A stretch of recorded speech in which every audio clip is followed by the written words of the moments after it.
Zé Eduardo, vamos para a gente caminhando já para o final desse programa aqui, infelizmente. O tempo é curto.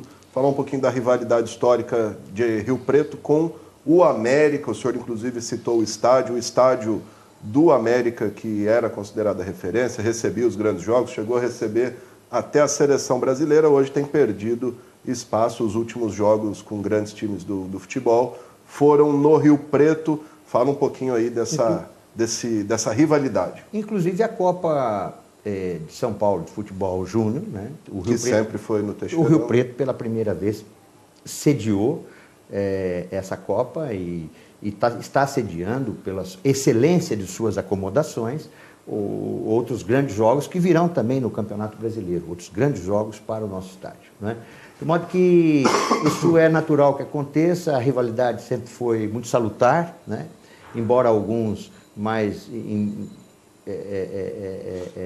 desavisados queiram criticar, mas na verdade as rivalidades são enormes. Aliás, o América nasceu de uma dissidência do Rio Preto. O Birigui era ponta esquerda reserva no Rio Preto. O nosso Facebook outro dia publicou a foto dele, Birigui, presidente do América, à época, posteriormente, durante muitos anos, com a camisa do Rio Preto. Ele era reserva no Rio Preto, né? Ele não conseguia jogar. E daí decorreu a formação dessa dissidência. Essa dissidência começou aí. Bom, eu não jogo aqui, eu vou formar um time para eu jogar, né? E 36 anos depois veio o América, né? Então, na verdade, o Rio Preto já existia, o Rio Preto já tinha simpatia da cidade, o Rio Preto já leva o nome da cidade, então o Rio Preto é o time soberano, e como diz o seu hino, né? É o clube soberano da cidade e continuará agora, através dessa diretoria, comandada por Suélio Ribeiro, com a presença de grandes empresários trazidos por mim para o clube, né? De grandes pessoas que estavam afastadas do clube, riopretenses históricos, como Márcio Haddad, como Ulisses Cury, como Márcio Marcaça, como o Denilson Lug, o Sebastião Alves Filho, o Chirtes Pereira, como o Nelson Caires, o Fernão Ortega, companheiros que ajudaram a transformar esse clube, juntamente com o Zé Luiz Franzotti, com o Márcio Mendonça, com o Wagner da Codilar, grandes companheiros, patrocinadores, riopretenses de escola, de história, que voltam ao clube para resgatar essa bela história do Rio Preto. Com relação ao ex-clube da cidade, né, que disputa um campeonato varziano e amador estadual, a nossa palavra é de que eles estão próximos da extinção, não é? E nesse dia nós vamos realmente comemorar bastante essa extinção, porque eles foram bafejados pelo dinheiro público. Eles tiveram um primeiro estádio doado pela prefeitura, construído às custas da prefeitura. O segundo estádio, agora objeto de leilão, interdições e tantas confusões, a história se repetiu. Eles conseguiram o estádio da prefeitura, o terreno da prefeitura, as construções pagas com o nosso dinheiro, com o IPTU do cidadão, com os impostos que o cidadão recolhe, que foi construído aquela arena. De modo que eles foram sempre o time de sorte da cidade, né? Sempre com dinheiro público, atrás dos chapas brancas. E nós, diferentemente, o estádio é particular, como era particular lá atrás também. O primeiro estádio que o Vitor Brito Bastos nos doou a área. De modo que há uma diferença básica, né? Um sempre mamou nas tetas do governo municipal, governo estadual e federal. O outro sempre lutou com suas próprias forças. E não foram poucas as vezes que eu, como vereador aqui, votei contra empréstimos que o prefeito da época, Adail Vetorazzo, socorros financeiros que ele propunha para o time avermelhado. Tá certo, gente. Esse é o conselheiro do Rio Preto Esporte Clube, o José Eduardo Rodrigues. Obrigado pela presença. Estamos sempre à disposição aqui para levar a marca dos times do Rio Preto, do América, goste o senhor ou não. Estamos aqui para divulgar as coisas boas da nossa cidade. Muito obrigado pela sua presença. Boa sorte, parabéns pelo trabalho à frente aí do Rio Preto, que o Rio Preto e também o América consiga voltar à Série A1. Um grande abraço para você e até a próxima.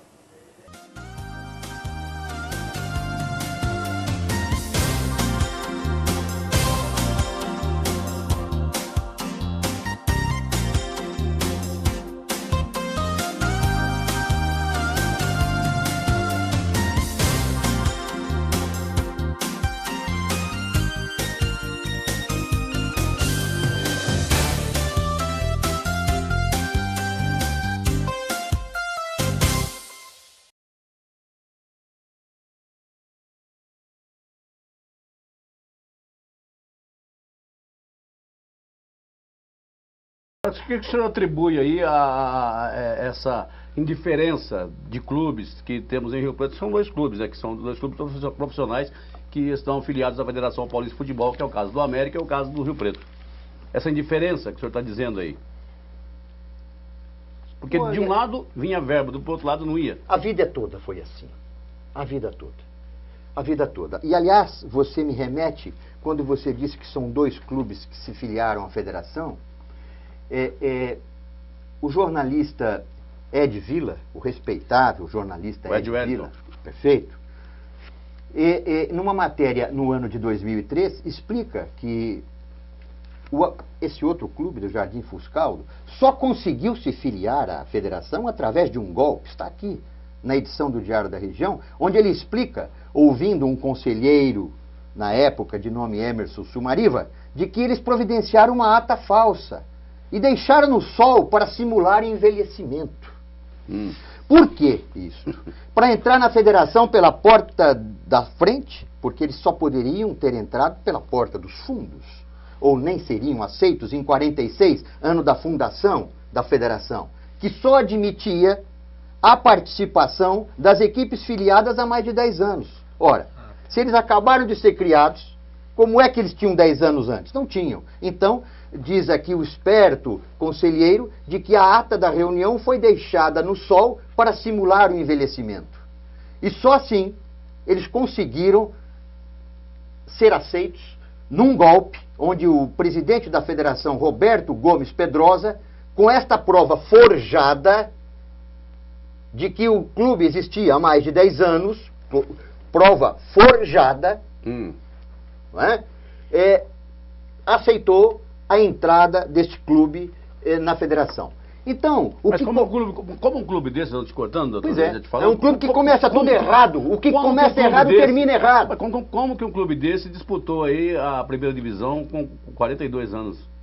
Pois é, mas entrou no tapetão, num golpe, e conseguiu, através depois de fatalidades, lances de sorte, conseguiu disputar alguns campeonatos. Mas isso não qualifica ninguém, a tradição não qualifica, a tradição é para ser lembrada. Até 1946, o Rio Preto Esporte Clube foi o clube que mais ganhou taças, troféus e disputas. Teve na sua sede mais de 156 troféus, que infelizmente, parte deles destruído por 2 incêndios. Né? Então, nós somos o clube da cidade, nós representamos a cidade. O gentílico de quem nasce em São José do Rio Preto é riopretense. O resto é desvio de conduta. E sim, temos rivalidade, sim. Torcemos contra, sim. Estou feliz, sim. E esta queda foi pouca.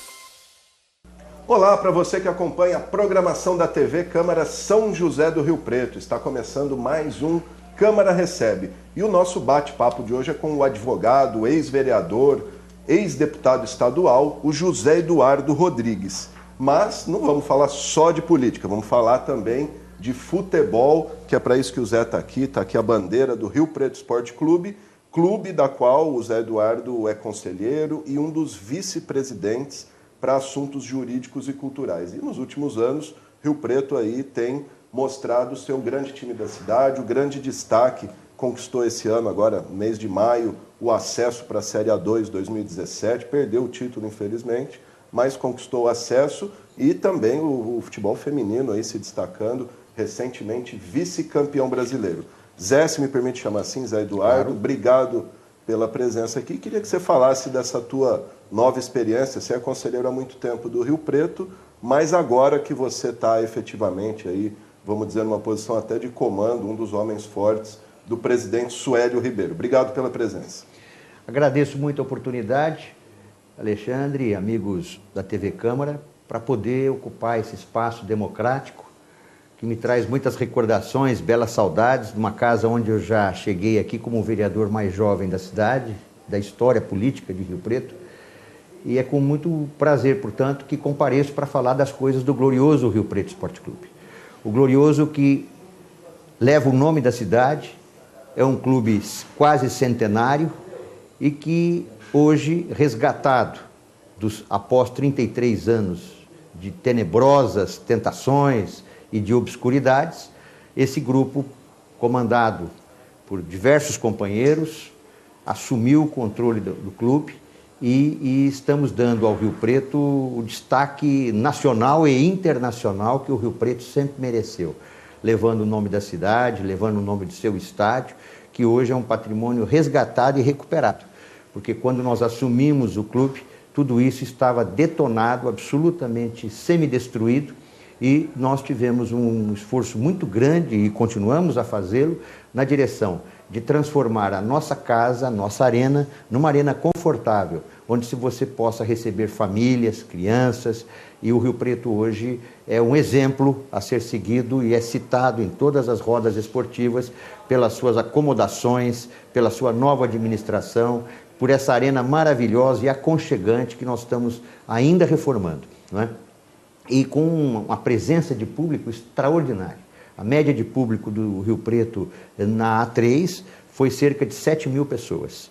Sendo certo que na Copa Paulista, no campeonato anterior, o Rio Preto, na primeira fase, foi o time que mais levou torcedores ao estádio também, vencendo inclusive o Juventus, tradicional clube da Moca, e o Rio Preto foi o primeiro colocado em arrecadação e em média de público. Isso vem só a demonstrar aquilo que sempre se soube, não é? O Rio Preto tem a maior torcida da cidade. Era uma torcida adormecida, né? Desencantada, né? Desiludida pelos anos de ditadura e de comando familiar. Na verdade, não podemos confundir popularidade com aficionados. Popularidade era o outro time da cidade que tinha, porque ele viveu um momento efêmero e isto lhe trouxe popularidade. Agora, torcida fiel, dedicada e histórica é o Rio Preto Esporte Clube, que desde 1919 traz a representação no seu nome, no nome da cidade. Eu digo sempre, Alexandre, me permita concluir, que quem nasce em Rio Preto é rio-pretense. O gentílico de quem nasce em Rio Preto é rio-pretense ou rio-pretano, né? O resto é desvio de conduta. Tá certo. Bom, o Rio Preto, como o senhor disse, fundado em 21 de abril de 1919, prestes a completar 100 anos aí. E desses 100 anos, 32 anos, esse clube foi comandado pelo ex-deputado também Virgílio Dalla Pria. Queria que o senhor falasse um pouquinho desse processo que culminou, inclusive, na expulsão do Dalla Pria do Rio Preto e que apresentasse os argumentos que justificaram isso, porque eu me lembro bem que há 2 anos, quando esse processo começou, alguns falaram que poderia estar sendo aplicado um golpe no Rio Preto. O golpe, se existiu, foi a favor da lei, foi em benefício da história e da sobrevivência do clube, não é? Tudo foi feito de acordo com a legislação vigente, com as leis federais, com o Código Civil e especialmente de acordo e estritamente obedecendo-se o Estatuto do Clube, que é a Bíblia de qualquer clube, né? É o seu estatuto, né? E no estatuto você tem previsões para atos de gestão irregular, gestão temerária, que geram o que gerou no caso dele, né? O desligamento, né? O impeachment, e foi o que se verificou, dado o volume de irregularidades que nós encontramos. Muito bem. E que foram fartamente denunciadas na imprensa na oportunidade, né, e a toda a opinião pública. De modo que, obedecendo-se a todos os ditames das leis, do Estatuto do Clube, das leis federais, ele foi afastado. A comissão de sindicância, regularmente eleita, constituída, apurou os fatos e 8 meses após o seu impeachment, concluiu por diversas irregularidades. E nessas irregularidades, dentro disso, todas elas passíveis de expulsão, né? E foi o que aconteceu, né? Mais ou menos o rito, resguardado as devidas proporções, que se dá hoje na Câmara Federal, no Congresso Nacional, em relação à ex-presidenta, a presidenta afastada, Dilma Rousseff. Não é? O rito é praticamente o mesmo. E as leis federais que regem o futebol hoje são rigorosíssimas no tocante à seriedade, à correção nas administrações dos clubes. Inclusive, Alexandre, responsabilizando os dirigentes que, porventura, tomem conhecimento dessas irregularidades e não as denunciam. E estes poderão responder solidariamente. Então, como é que está agora o caso atualmente? A gente está gravando esse programa em maio de 2016. Como é que está? Porque na sindicância apontou-se empréstimos fraudulentos de R$1 milhão, balanços fictícios, as chamadas pedaladas, né? Pedaladas parece que tem dos até balanços. desvios, supostos desvios de cheques do shopping Perfeito. Iboruna. Como é que está isso hoje na esfera, vamos dizer, do judiciário? Existe alguma demanda? Várias ações criminais e cíveis interpostas contra o ex-presidente face às irregularidades encontradas.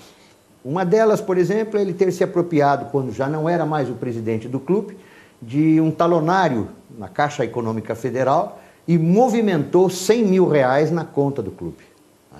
Esse dinheiro desapareceu das contas do clube. Ele não era mais o presidente, portanto ele não poderia ser portador desse talonário. Contou, neste caso, em conluio com o gerente da Caixa Econômica Federal, seu amigo pessoal, que está sendo processado também pelo Rio Preto Esporte Clube.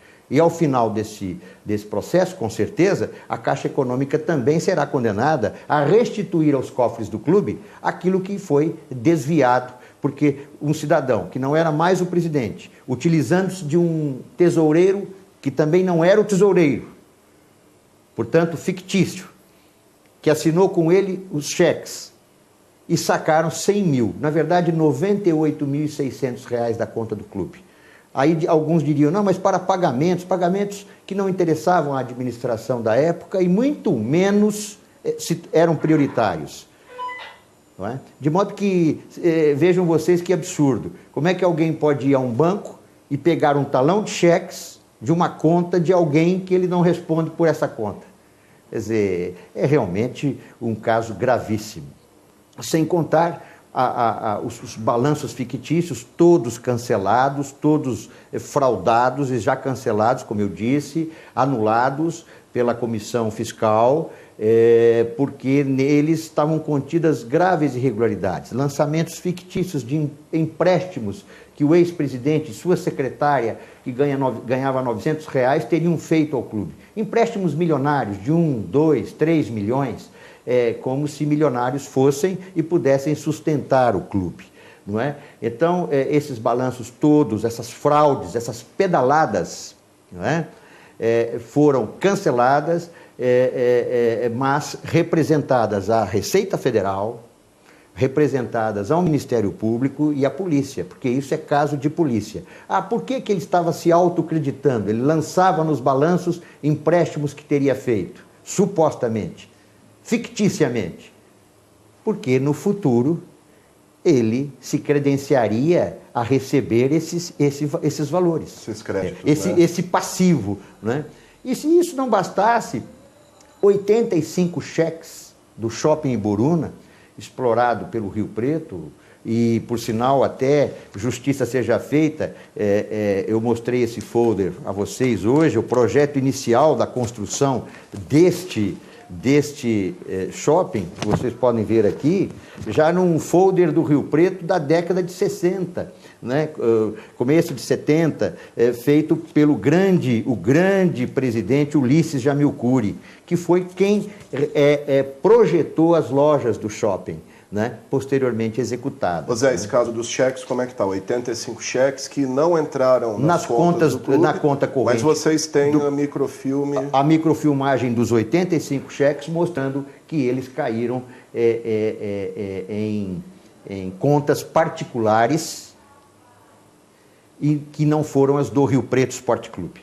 Esses 85 cheques estão microfilmados, em frente e verso, identificando-se corretamente os beneficiários destes depósitos, que eram provenientes de aluguéis que estas lojas pagavam ao clube Pertencem ao clube, né? Pertencem ao clube. É um shopping com 27, 28 Isso está em alguma lojas. esfera criminal? Já está na esfera criminal, o promotor já aceitou a denúncia, remeteu à polícia e realmente outras tantas irregularidades estão sendo apuradas e serão também objeto de ações criminais e cíveis. Aliás, se nós não o fizermos, como eu já disse, a lei nos responsabiliza solidariamente.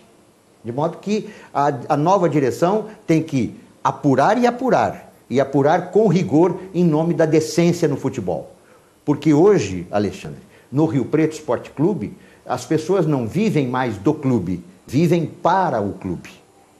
Este é o conceito básico e essa é a mudança fundamental, a diferença básica. Tá certo. Eu peço uma licencinha para o senhor, lembrando apenas que esse espaço também está disponível para todos os citados aí na entrevista. Nós temos um rápido intervalo, na sequência a gente vai falar de futebol e a nova era, as expectativas do Rio Preto para o futuro. Já voltamos.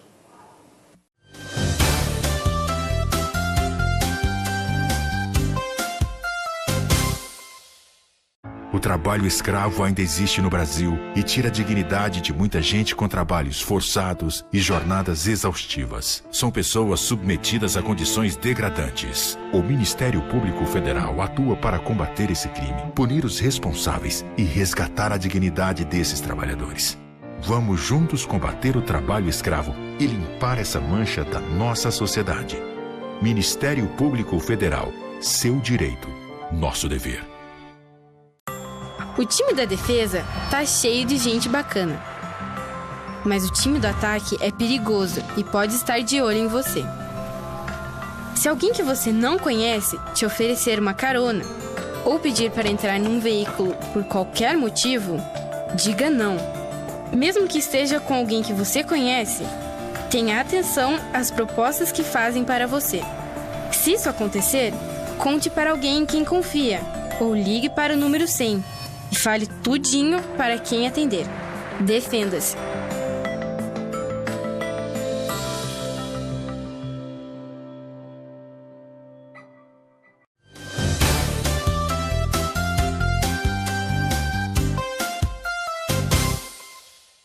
Ok, estamos de volta com o Câmara Recebe, hoje com o advogado José Eduardo Rodrigues, ele que é conselheiro do Rio Preto Esporte Clube e também um dos vice-presidentes, é um dos porta-voz do clube. Nós vamos falar agora dessa nova era, essa nova gestão do Rio Preto Esporte Clube, já colhendo resultados, vice-campeão da Série A2, da Série A3, classificado, garantiu o acesso para a Série A2, vice-campeão brasileiro de feminino, vindo do campeonato do ano passado, né, campeão brasileiro feminino Rio Preto. E fala pra gente, Zé, agora quais são aí as metas, as missões do Rio Preto e o que fazer nesse vácuo de calendário agora, 6 meses aí sem campeonato para disputar? Bom, vou dividir a pergunta em duas questões. A primeira é para reparar uma grande injustiça que o regulamento, tanto da Federação Paulista de Futebol quanto da CBF, praticou contra o Rio Preto feminino e o Rio Preto masculino. Eu explico. O Rio Preto terminou a Série A3 com 51 pontos ganhos, somando-se as 3 fases. Pontos corridos, nas 3 fases. Né? Com mais gols do que o Sertãozinho, com mais vitórias que o Sertãozinho, com melhor saldo de gols do que o Sertãozinho. O Sertãozinho terminou com 48 pontos, portanto 3 pontos a menos do que o Rio Preto. Com menos gols, com menos saldo, com menos vitórias e, no entretanto, sagrou-se campeão porque nos faltou um gol. Por quê? O regulamento da federação previa que para a consideração do campeão só fosse levado em consideração a última fase e não as 2 primeiras. Né? Se desprezou toda uma campanha maravilhosa na primeira e na segunda fase, se privilegiando só a terceira. Como o Rio Preto, infelizmente, perdeu em Sertãozinho por 2-0, inclusive perdeu um pênalti, que poderia ter mudado a história do campeonato. Exatamente. E aqui ganhou só de 2-1, faltou um gol. Quer dizer, isto no saldo de gols da última fase. Né? A gente reputa isso como injusto, porque, na verdade, o grande campeão moral foi o Rio Preto Esporte Clube, porque ele terminou, repito, com 51 pontos e o Sertãozinho com 48. No caso das meninas, a mesma história se repete. O scout publicado pelo Diário da Região mostra que o Rio Preto e o Flamengo, somando-se todas as fases, o Rio Preto terminou com 30 pontos, o Flamengo com 29. O Rio Preto com saldo de gols de 18, o Flamengo com 13. Não é? Então, e o Rio Preto com o maior número de vitórias também. Melhor campanha, né? Melhor campanha no geral. Todavia, neste caso da CBF, o regulamento era diferente, Alexandre. Ele previa o gol de ouro. Aquele gol que você faz na casa do adversário vale por 2. Né? Então, é mais ou menos o mesmo esquema da Libertadores, na Copa Libertadores. É a regra, né? Mas cada campeonato tem um regulamento. E muitas das vezes, você vê, nem sempre a melhor campanha, o time campeão moral acaba sendo o campeão de direito. Quando, de fato, o Rio Preto feminino, com grande campanha, parabéns aqui a Doroteia, ao Chicão, as valorosas meninas, o Rio Preto foi também o campeão moral do feminino. Então, eu até dou sequência nisso. Dá para manter esses times, mesmo não tendo o que disputar agora? Como é que... As meninas continuarão disputando a Copa Paulista, né? Inclusive amanhã já temos rodada pela Copa Paulista. Teremos a Copa do Brasil, e teremos a Libertadores da América Feminina. Então, o time feminino vai desmontar, não. Não vai desmontar, pelo contrário, ocorrerão reforços, né? Ela vai reforçar a equipe feminina. O masculino, nós já estamos formando uma comissão que vai tocar o futebol, uma comissão executiva que vai tocar o futebol, gerenciar o futebol com uma gestão obedecendo seus critérios de orçamento, pé no chão, não é? Planejamento, para que possamos contratar um técnico e começar já a escolher os jogadores, a fazer os pré-contratos, para que em outubro, novembro, possamos então já fazer a nossa pré-temporada. Como é que está a caixa do Rio Preto hoje? O Rio Preto está bem? A saúde financeira está em dia? Equilibrado, com grandes dificuldades, porque herdamos uma herança maldita, cheia de dívidas trabalhistas e descalabros, ações que correram sem defesa do Rio Preto, ações que correram revelia, situações onde tivemos que desembolsar valores astronômicos para pagar dívidas do passado, mal contraídas e outras nebulosamente construídas, né?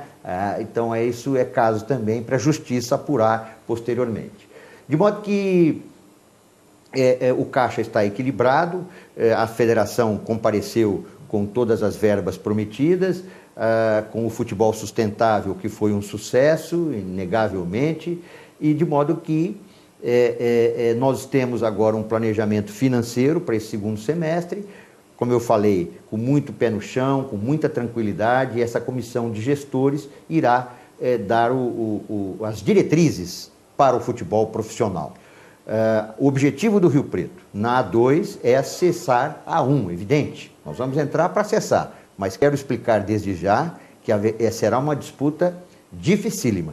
Vai entrar para acessar ou para não cair, não voltar? Para acessar e caem 6 clubes, uma dificuldade muito grande. E a A2 tem clubes, por exemplo, que disputam o Campeonato Brasileiro hoje.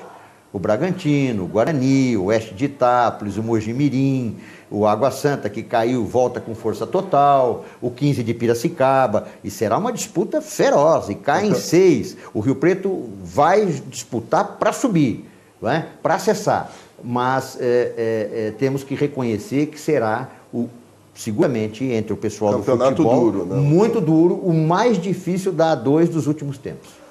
Zé Eduardo Rodrigues, vamos falar um pouquinho do estádio do Rio Pretão, passou por uma reformulação e tem recebido muito público, a ponto dos senhores virem aqui na Câmara pedir a aprovação de um projeto para liberar a bebida, que acabou não passando. Fala um pouquinho dessa questão, até que ponto a bebida em estádio ajuda, atrapalha? Olha, o projeto, na verdade, não era para o Rio Preto, né? O projeto é para que a cerveja, que é de baixo teor alcoólico, fosse servida em todos os próprios esportivos, né? O centro esportivo do município, os ginásios, enfim, em todos os lugares onde há prática esportiva, inclusive no outro estádio, né? Que existe na cidade. Então não era um projeto do Rio Preto, ou para o Rio Preto. Coincidentemente, o Rio Preto, naquele momento, estava disputando o campeonato e serviria a esse propósito. Eu quero registrar aqui que mais de 60 cidades no interior já aprovaram o retorno da cerveja nos estádios. A última que nós tivemos foi Sertãozinho. O Rio Preto jogou lá, foram servidas 6.000 latinhas no jogo, tinham 5.000 e poucas pessoas. Não houve sequer um tumulto, não houve sequer uma briga. Não é? O Rio Preto serviu cerveja no seu estádio durante 30 anos. E nunca houve um caso sequer de um tumulto, de uma desavença ou de uma briga provocada por cerveja. As torcidas uniformizadas usam outros produtos químicos. Não, eles não tomam cerveja. Eu frequento futebol há mais de 50 anos. Recentemente, uma torcida uniformizada em São Paulo, dessas organizadas, foi pega lá com drogas na sua sede. Muita droga, mas não cerveja. Né? Então, bebe cerveja o cidadão pacato, tranquilo, que vai tomar sua cervejinha descompromissadamente. E todos sabem, há trabalhos científicos comprovando que em 90 minutos de um jogo ninguém se embebeda com cerveja. Até porque a cerveja tem um pequeno teor alcoólico e as bebidas destiladas, sim, essas têm um alto poder alcoólico. Seria o caso de se perguntar, então vamos suspender a cerveja nas festas, nos churrascos, nas quermesses, nas feijoadas? Vamos suspender porque as pessoas bebem nesses lugares e saem na rua? Até por mais tempo, né? Por muito mais tempo. As festas demoram entre 6 e 8 horas, até mais. Não é? Eu, por exemplo, um exemplo muito pessoal, fui ao show do Roberto Carlos no centro de eventos que pertence ao município. Lá foi servido uísque, conhaque e outras bebidas destiladas, no bar. Né? Pago, evidentemente, mas uísque, não tinha nem cerveja. Então há uma incoerência, há uma hipocrisia muito grande, há um cinismo em combater uma situação que é absolutamente, e foi durante mais de 30 anos, a prática. Porque todos sabem que o futebol, o samba e a cerveja andam de mãos juntas num país tropical. A cerveja patrocina o Campeonato Paulista. A Itaipava patrocina o Campeonato Paulista, não é? Está aqui. O Paulistão é patrocinado pela Itaipava. A mesma Itaipava que também patrocina o Campeonato Brasileiro junto com a Brahma Chopp. Então, e tem placas no estádio, ou todos os estádios. Na Copa do Mundo se serviu cerveja tranquilamente, se serviu cerveja em todos os estádios, em todos os momentos, e não houve sequer um problema sequer, não houve uma briga, não houve um tumulto, houve uma exigência da FIFA, não é? E essa cerveja foi servida, eu mesmo fui a jogos da Copa, tomei fora do estádio, dentro do estádio, sem problema algum, né? A Rede Globo fez uma reportagem outro dia mostrando que a cerveja caiu muito a sua qualidade alcoólica em função da adição de milho. As cervejas populares ficaram pasteurizadas, sem cevada e sem malte. Por quê? Porque a cevada e o malte custam uma fortuna o quilo. E o milho custa infinitamente mais barato. Tá certo. Zé Eduardo, vamos para a gente caminhando já para o final desse programa aqui, infelizmente. O tempo é curto. Falar um pouquinho da rivalidade histórica de Rio Preto com o América. O senhor, inclusive, citou o estádio do América, que era considerada referência, recebia os grandes jogos, chegou a receber até a seleção brasileira, hoje tem perdido espaço. Os últimos jogos com grandes times do futebol foram no Rio Preto. Fala um pouquinho aí dessa rivalidade. Inclusive a Copa de São Paulo de Futebol Júnior, né? O Rio Preto, sempre foi no Teixeirão. O Rio Preto, pela primeira vez, sediou essa Copa e está sediando, pela excelência de suas acomodações, outros grandes jogos que virão também no Campeonato Brasileiro, outros grandes jogos para o nosso estádio, né? De modo que isso é natural que aconteça, a rivalidade sempre foi muito salutar, né? Embora alguns mais desavisados queiram criticar, mas na verdade as rivalidades são enormes. Aliás, o América nasceu de uma dissidência do Rio Preto. O Birigui era a ponta esquerda reserva no Rio Preto. O nosso Facebook outro dia publicou a foto dele, Birigui, presidente do América, à época, posteriormente, durante muitos anos, com a camisa do Rio Preto. Ele era reserva no Rio Preto, né? Ele não conseguia jogar. E daí decorreu a formação dessa dissidência. Essa dissidência começou aí. Bom, eu não jogo aqui, eu vou formar um time para eu jogar, né? E 36 anos depois veio o América, né?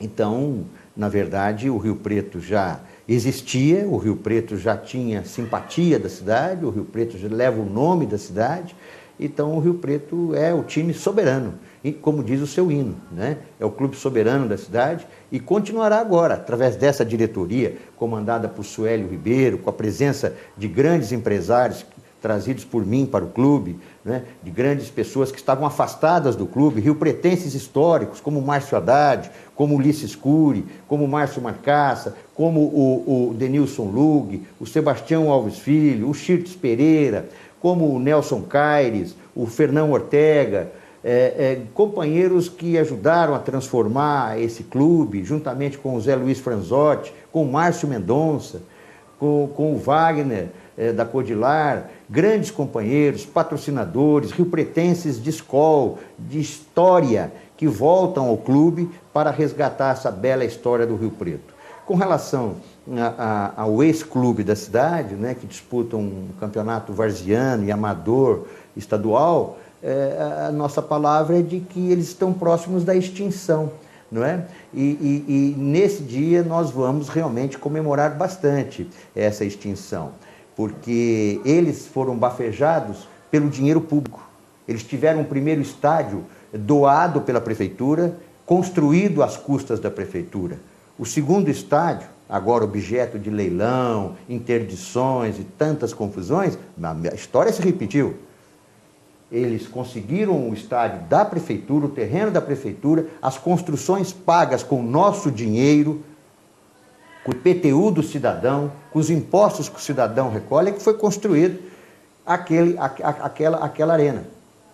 De modo que eles foram sempre o time de sorte da cidade, né? Sempre com o dinheiro público, atrás dos chapas brancas.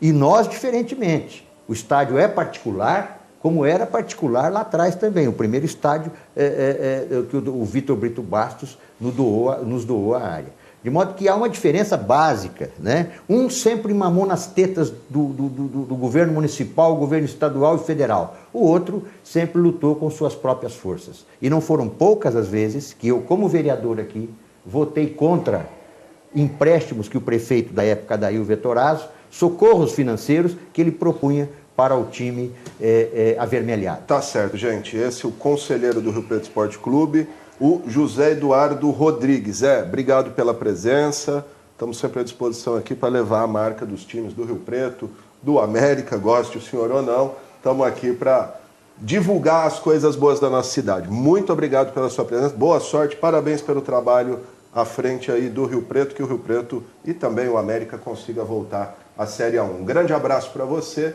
e até a próxima.